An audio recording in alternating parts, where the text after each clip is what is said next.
Hey friends, welcome back to our YouTube channel A1 Education for English. So today in this video I'm going to teach you some new words that will help you a lot to learn English. So by the way, I'm going to tell you one thing that I am working hard to teach you English to make you understand that how to learn English, how to learn in a how to learn English in a quick way. So my dear friends, I know that it happens that there are most of the things that goes in your mind that how to learn English, how to speak very well. So there is no need to worry about anything. Just watch this video and watch with the help of you should watch this video and try to speak. Just I'm teaching you, just I'm giving you. So try to acquire that knowledge. So and one more thing that I'm going to tell you that there is no need to fear just because I am here. So let's learn these words that will help you a lot to learn English. So first of all, the first word is unnecessarily. Unnecessarily means friends means बेवजह फालतू में. Just example, तुम फालतू में यहाँ बैठे हो. You are unnecessarily sitting here. You are unnecessarily sitting here. Let's go through another word that is stand by. Stand by का मतलब होता है दोस्तों साथ देना. साथ देना. जस्ट एग्जाम्पल, मैं आपका हमेशा साथ देता हूँ बट आप मेरा कभी साथ नहीं देते. I always stand by you but you never stand by me. I always stand by you, but you never stand by me. Let's go through next word that is bring up. Bring up का मतलब होता है दोस्तों पालना, पालन पोषण करना, बड़ा करना. ठीक है. Then you will have to use bring up. Just example means मेरे अंकल ने तुम्हें पाला है. मेरे अंकल ने तुम्हें पाला है.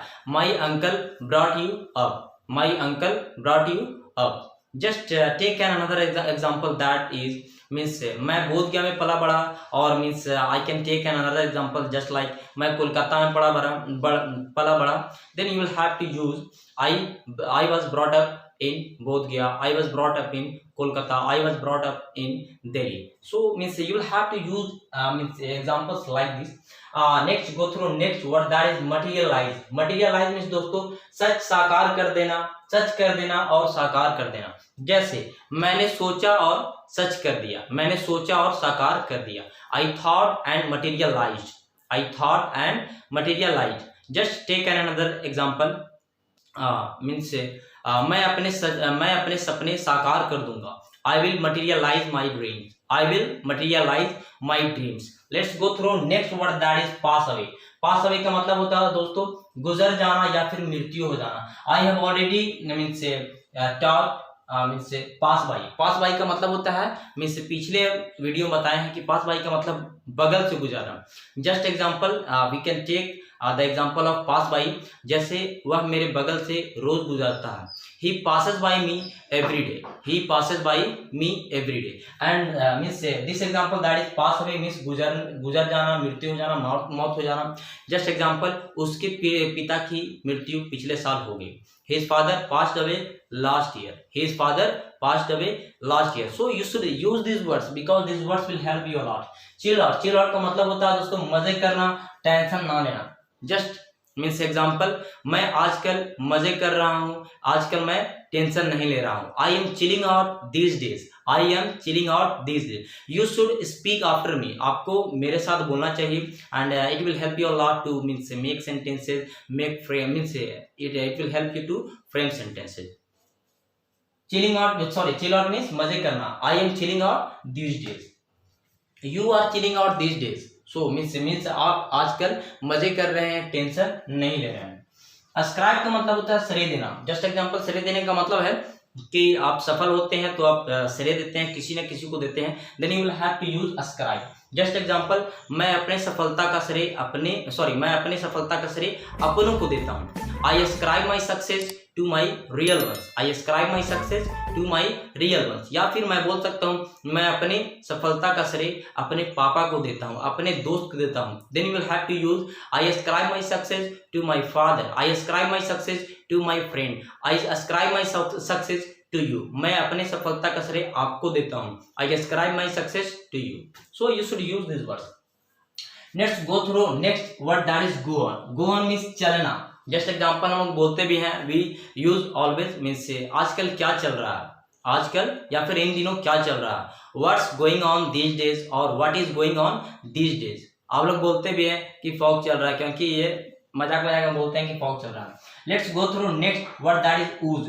ऊज का मतलब होता है दोस्तों किसी द्रव्य या फिर लिक्विड का निकलना, या किसी द्रव या फिर लिक्विड का निकलना, ठीक है। जैसे हम लोग यूज करते हैं, means we can take example, जैसे जख्म से या फिर घाव से खून निकल रहा है, तो blood is oozing from the wound, blood is oozing from the wound, उनका मतलब होता है घाव होता है। या फिर हम लोग बोल सकते हैं कि घाव से खून निकला, then you will have to use bleed. Bleed का मतलब ये होता है खून निकलना, जैसे blood is bleeding from the wound, blood is bleeding from the wound और blood is oozing from the wound. Sorry, ooze का मतलब होता है दोस्तों किसी द्रव्य या फिर लिक्विड का निकलना। और अगर मान लिया आप यूज करना चाहते हैं ब्लीड, तो ब्लीड सिर्फ खून के लिए यूज कर सकते हैं, बट ऊज आप हर एक चीज के लिए, जैसे खून के लिए, पीप के लिए, तो then you will have to use ooze. List, list का मतलब होता है दोस्तों तुतलाना, लिस्ट मीन्स तुतलाना। जैसे फॉर एग्जांपल छोटे बच्चे तुतलाते हैं, small kids lisp, small kids lisp, मैं तुतला रहा हूं, I am lisping, I am lisping. Let's go through next word that is whisper. Whisper means फुसफुसाना। फुसफुसाना बोलने का मतलब है किसी कान में धीरे धीरे बोलना। जैसे क्लास में बैठे रहते हैं तो बच्चे क्या करते हैं, स्टूडेंट क्या करते हैं कि वो धीरे धीरे बोलते हैं, then you will have to use whisper. Whisper means फुसफुसाना। जस्ट एग्जांपल, आप उसके कान में क्या फुसफुसा रहे हो, what are you whispering in his ear, what are you whispering in his ear, आप उसके कान में क्या फुसफुसा रहे हो। Speak after me. Stammer, stammer means हकलाना, स्टैमर मीन्स हकलाना। जस्ट एग्जांपल, वह हकला रहा था, ही वॉज स्टैमरिंग, वह हकला रहा था, he was stammering. Let's go through next word that is totter. Totter means लड़खड़ाना। मैं बॉक्सर के विरुद्ध लड़खड़ा रहा था, मैं बॉक्सर के विरुद्ध लड़खड़ा रहा था। लड़खड़ाने का मतलब होता है डगमगाना, ठीक है। Then you will have to use, मैं बॉक्सर के विरुद्ध लड़खड़ा रहा था, I was tottering against the boxer, I was tottering against the boxer, मैं बॉक्सर के विरुद्ध लड़खड़ा रहा था। फंबल, फंबल मीन्स होता है दोस्तों टटोलना। टटोलना बोलने का मतलब है कि आप अंधेरे में होते हैं तो ऐसे करके आप टोलते हैं ना, ठीक है, टटोलते, तो उसी को बोलते हैं टटोलना। या फिर अगर मान लिया आप कुछ खोजना रहता है, देन आप क्या करते हैं कि हाथ से टटोलते हैं, कहाँ पे है, नहीं है, बोलते हैं ना मम्मी ये नहीं मिल रहा, वो नहीं मिल रहा, ठीक है। Then you will have to use fumble. Fumble means टटोलना। जैसे तुम अलमीरा में, अलमारी में क्या टटोल रहे हो, what are you fumbling in the almirah, what are you fumbling in the almirah, what are you fumbling in the almirah। next go through next word that is peel off। peel off का मतलब छिलका उतारना या फिर छिलना, ठीक है। सब्जी उब्जी अगर मान ली छिलते हैं या फिर छिलका उतारते हैं, then you will have to use peel off। Pillar का मतलब होता है छिलनी होता है और peel off का मतलब उतारना। जस्ट एग्जांपल, मैं आलू छील रहा हूँ, I am peeling off the potatoes, I am peeling off the potatoes। वह गाजर छील रहा, he is peeling off the carrot, he is peeling off the carrot। और we can say that means use another example just like आलू छील दो, गाजर छील दो, तो peel off the potatoes, peel off the carrots। So you should use these words, these words will help you a lot। Next word, let's go through means last word that is at least। at least means कम से कम, कम से कम एक बार तो बोलो, कम से कम एक बार बोलो। स्पीक एट लीस्ट वंस, कम से कम एक बार आओ, कम से कम एक बार आओ। कम एट लीस्ट वंस, कम से कम एक बार मुस्कुराओ। स्माइल एट लीस्ट वंस, कम से कम मेरे चैनल को एक बार सब्सक्राइब करो। Subscribe at least once, subscribe at least once. So इस तरह आपको यूज करना है दोस्तों। You will have to use like this words and this words will help you a lot.